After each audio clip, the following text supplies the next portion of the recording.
विशेष म्हणजे एव्हरेस्ट शिखर मोठ्या परिश्रमाने सर केलेल्या चंद्रपूर जिल्ह्यातील आदिवासी आश्रम शाळेच्या विद्यार्थ्यांचाही महोत्सवात सत्कार गुणगौरव सोहळा पार पडला. कोणाच्या पुढे आम्ही झुकत नाही, कोणाला कधीच घाबरत नाही. कोणाच्या पुढे आम्ही झुकत नाही, कोणाला कधीच घाबरत नाही. आम्ही हो आदिवासी, हो जातीनं आदिवासी. आम्ही हो आदिवासी, हो जातीनं आदिवासी. आम्ही हो आदिवासी, हो जातीने आदिवासी. आम्ही हो आदिवासी, हो जातीने आदिवासी.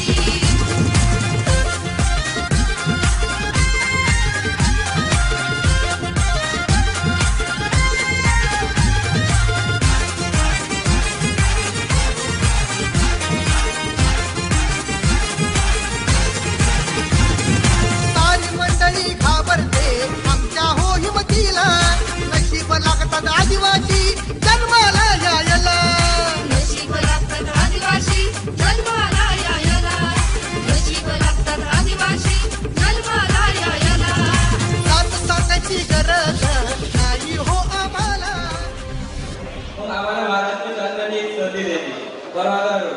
याच्यामध्ये आमचे सिलेक्शन करण्यात आले. 60 टप्प्यामध्ये आमची ट्रेनिंग झाली. त्यानंतर आम्हाला सिलेक्शन करण्यात आलं. त्यानंतर आम्हाला एवढे सहन करण्याची संधी मिळाली. हे संधी मित्रांनो एकदा मिळते, आम्हाला पण एकदा मिळाली. आम्ही या संधीचं सोनं केलं म्हणून आम्ही या तुमच्या समोर येऊन बोलत आहे. तुम्ही पण असं एखादी अशी संधी मिळाली तर त्याचं सोनं करा आणि त्याला संधी सोना करा. मी छाया सुरेश आत्रा.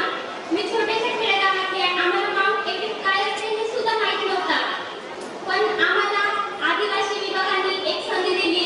त्या संधीचा आम्ही सोनं केलं आणि म्हणून मी अशी म्हणून सगळ्या मुलांना मुलींना हे सांगत असतो, जर अशी संधी मिळाली तर तुम्ही सोनं नको, त्याचं सोनं घ्या. आणि आम्हाला या कार्यक्रमाला बोलवलं त्यांचे खूप आभार आहे. मी एक छोट्याशा खेड्यागावातली आहे आणि आम्हाला एव्हरेस्ट म्हणजे हा काय असतो हे आम्हाला माहित नव्हतं.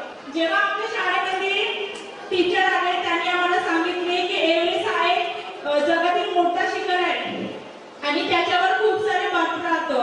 त्यावेळी आम्हाला खूप भीती वाटली की त्या बर्फावर आम्ही कशी क्लाइम्बिंग करणार, आम्ही कशी चढणार.